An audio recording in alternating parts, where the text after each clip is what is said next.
We're continuing to follow breaking news from overnight. A fire first reported just after 8 p.m. at the Norboard production facility off of Highway 280, just outside of the Cordell city limits, with both city and county first responders arriving on the scene and finding flames visible from the road, as our cameras did. There appear to be multiple plumes of smoke coming from the facility, but at least one visible fire breakout, this some 100 feet or more above the ground. Additional fire crews responded as they tried to tamp down the flames. We've heard no reports of injuries and no word as to what may have sparked the blaze. More details as we get them right here on South Georgia Television News. Good morning, everyone, and welcome back into South Georgia Sunrise this morning. It's good to have you along here with us now in the 6:30 half hour of our 6 a.m. newscast. This morning, with a developing story overnight, a teenager is dead after a former police officer has been hospitalized after a shootout in Aurora, Colorado.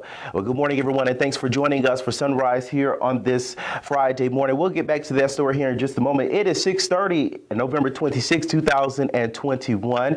It's good to have you along here with us. I'm Quinlan Parker. Let's go ahead and take a look at those current conditions, though, this morning. And taking a look at those current conditions, it's freezing cold out there this morning. We are under a freeze warning until 8 a.m. this morning. Meteorologist Matthew Kremley will have your full weather authority forecast coming up. 29 degrees right now in Cordell and much across the southwest Georgia area. How long could these temperatures stick around? Your forecast when we return.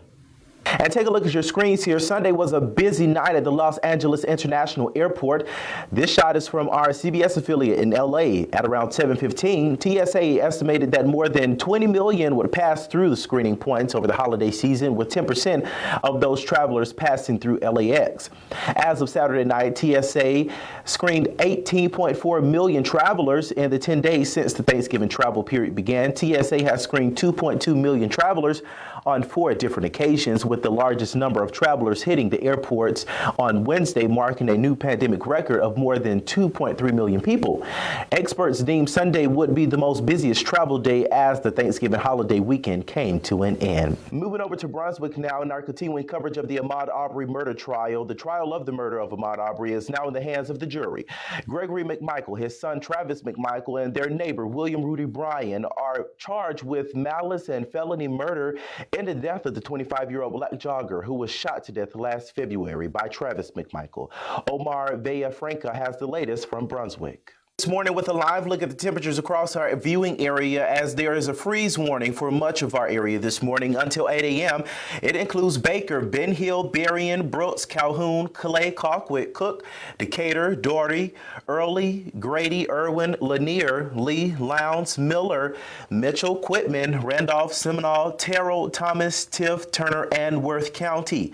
Meteorologist Scott Bruchette will have a full check of your weather authority forecast in just a moment. And good morning. Thanks for joining us for Sunrise. It is now 6:30. Today is Tuesday, November 30th, 2021. I'm Quinlan Parker in for Ricky Smart, who will return on tomorrow morning. Well, we hear it so much, it's almost become cliche. If you see something, say something. But Colquitt County schools are taking the next step in community engagement when it comes to potential threats on campus.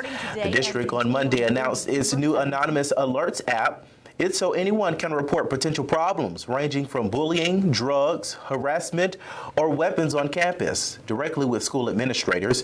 The new two-way communication system hopes to prevent any possible security issues in Colquitt schools, and anyone can download the app. Hit the school system's webpage for more information. The app is available from the Apple Store and Google Play. But it's probably going to suck because the line's getting longer and moving a little bit slower. I flew for the first time in the beginning of COVID, and we walked straight through security checkpoint. So I've never seen it like this before. Holiday weekend wasn't long enough for some travelers, some of whom are still trying to get out of Atlanta and back home on one of the busiest travel days of the year. But first, good morning. Thanks for joining us here on Sunrise. It is now 7:30 on this Tuesday. It is November 30th, 2021. Good to have you along here with us. I'm Quinlan Parker. A 70-year-old mystery is solved. A Georgia man who lost his class ring back in the 1940s, well, he's learned it has been found. But in all places, can you take a guess where it's been found? Utah. And the man who discovered it wants to return it to its rightful owner. Here's Dan Raskin with the story. Well, take a look at this. I have a bit of sad news. More signs of the times and for budget-minded shoppers, and it's not a good view. Dollar Tree is turning a new leaf, but it won't be for cheaper shoppers. One of America's last remaining true dollar stores is raising prices on the majority of products. Take a look at this, from $1 to $1.25. It's partly due to the inflation, but company officials say the decision to raise prices permanently is not a reaction to short-term or transitory market conditions. So bring an extra quarter or more the next time you're hitting the Dollar Tree store. And good morning. Welcome into Sunrise. It is now 7 a.m. on this Monday. It is November 29th, 2021. It's good to have you along here with us on this good Monday morning. I'm Quinlan Parker. We have lots of news and weather to get you to, and we're going to start with that forecast on this morning. So we take a live look at the current conditions on this morning. Aurora police say a man and a group of teenagers were arguing about careless driving through the neighborhood. That man and a 17-year-old boy are accused of pulling out guns and shooting at each other. Neighbors say the man was shot in the leg but was in good enough shape to perform chest compressions on the teen until EMS arrived. Take a listen at what neighbors had to say about it. A Wednesday afternoon shooting lands one teenager in the Crisp County Jail and another on the run. Take a look at your screens here. Authorities say they have active arrest warrants for 18-year-old Jacambrian Smith. Smith is 6 foot and 165 pounds and is believed to have gotten into a gun battle Wednesday with another teen, identified as 17-year-old Kavaris Bly. Police picked up and arrested Bly shortly after the shooting, allegedly finding a concealed pistol on him as a minor. But they'd like to find Smith for charges of aggravated assault, cruelty to children, firing a weapon near a roadway, and possession of a firearm during the commission of a crime. If you have any information on the whereabouts of Jacambrian Smith, you're asked to call the Cordele Police Department at 229-276-2921. According to the Georgia Department of Economic Development, the state's tourism industry generates $708 million in state and local tax revenue. Well, another holiday during the COVID-19 pandemic, but this Thanksgiving may look a little more normal now that we have vaccines to help provide protection. But experts have some tips on how to have the safest Thanksgiving possible. Mandy Gaither has more. I'm joined now by Miss Loretta Young, and I'm super excited to talk with her about some of the things that you can help the community with and getting prepared for Thanksgiving. Some people, may be lacking on their Thanksgiving menu items, such as maybe those macaroni noodles. Do you have some bargain deals for us?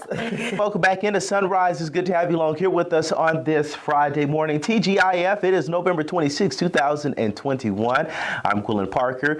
We're going to go ahead and jump into those headlines. We'll get to your weather authority forecast here in just a moment. But first, I want to give you an update. If you're traveling on this morning, the Department of Transportation wants Southwest Georgia travelers to be aware of 2 scheduled road closures starting on next week for bridge construction. The first is Monday in Brooks County on Troopville Road over Mill Race Creek.